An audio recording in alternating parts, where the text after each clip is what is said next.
Life is Strange is a game so full of references, locations, dialogues, characters, and powerful scenes that made this video game my favorite game ever.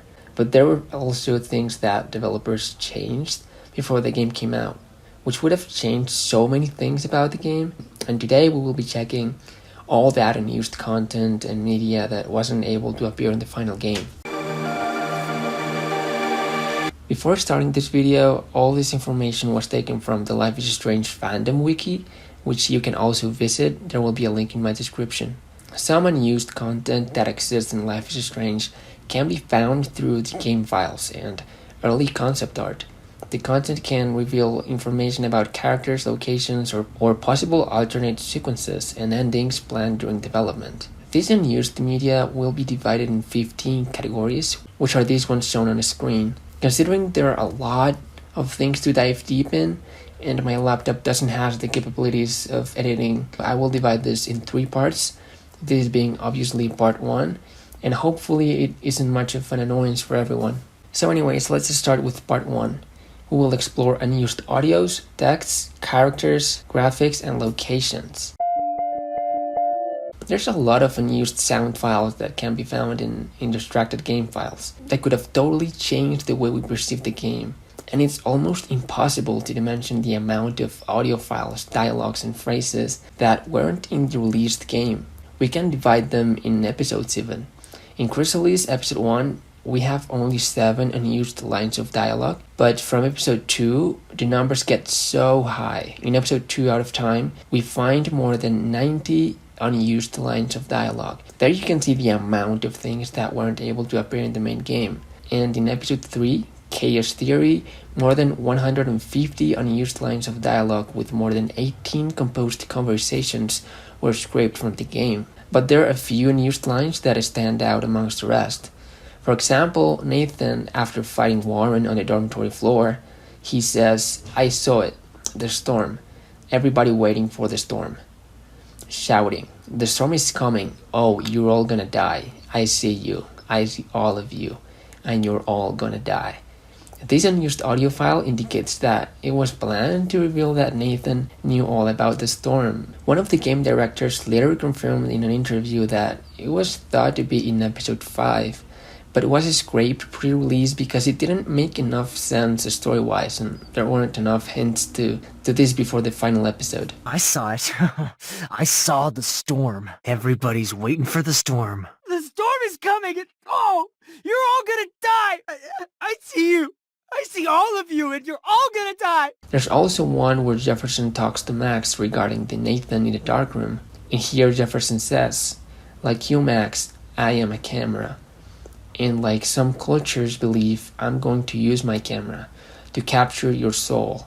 Now take a break. I need to deal with Nathan first. Don't worry, our session is just getting started." This unused audio file indicates that it was planned for Nathan to still be alive after Max finds herself in the darkroom. It would have been possible for him to make another appearance in this episode, and it would have also been possible for Max to save him in that situation. The following unused texts are found in the subtitle strings within the location files. This includes unused dialogues, but also unused letters and posters even. There's one letter from Mr. Jefferson to Nathan Prescott's father, found in Nathan's room. Jefferson writes that Nathan Prescott has one of the finest eyes for photography he has ever encountered at Blackwell, and that he's worried about his behavior basically. And after that, Max says, "Mr. Prescott sure doesn't own Mr. Jefferson. Does he think Nathan has a better eye than me?" This is, of course, an unused audio. There's also a letter from Principal Wells to Nathan, concerned about his classes, revealing Wells tried to help Nathan without letting his dad know. Talking about name changes, at some point in the game's development, Rachel Amber was going to be called Jessie. The file name for the photo of Chloe and Rachel found under Chloe's bed in Chrysalis is TX Papers Picture Chloe Jessie. The postcard for Rachel is named in a similar fashion, where it says Postcard Jessie. Also, in an early stage of the game's development, Brooke Scoot was going to be called Haley. References to this name can still be found in the game files. An animation sequence of Brooke flying her drone in Chrysalis is named 3A Campus A Haley. Now, if Rachel Amber real name was Jessie, it would have been such a bad choice. I'm really glad they chose Rachel instead of Jessie because it sounds so much better. There's not only name changes but also design of the characters could have also been different. A concept art of Edward Kaplan implies that in an early stage of development, Principal Wells' ethnicity and skin color was not decided yet. Designs for both a white and black-skinned Wells exist. He is one of two characters which concept art versions of different ethnicities exist for, the other one being Evan Harris. At some point in the game development, Alyssa was going to have blue hair. In one of the photos of Kate Marsh, taken by David Madsen, Alyssa can be seen with blue hair. Concept art from the limited edition also displays her that way. And we can also see early concept art for Chloe Price, shows her with a different tattoo sleeve design and a rainbow on her vest. And we can also see a seemingly unused character concept art by Fred August. Now we'll look through some unused graphics in this game, starting with Nathan's drawings printed on paper.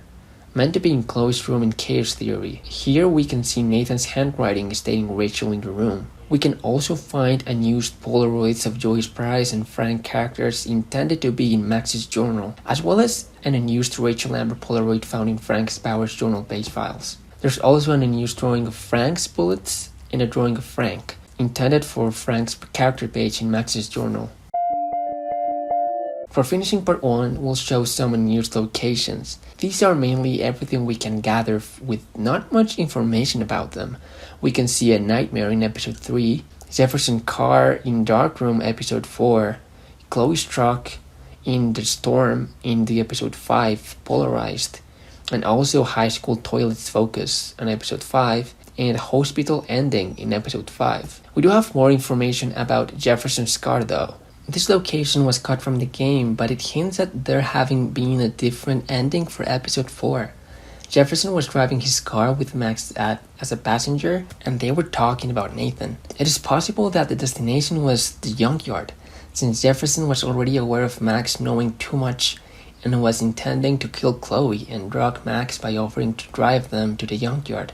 There's some dialogue options in this scene. We can choose between call the police and kill him. And here Jefferson asks, "So Max, what are you going to do?"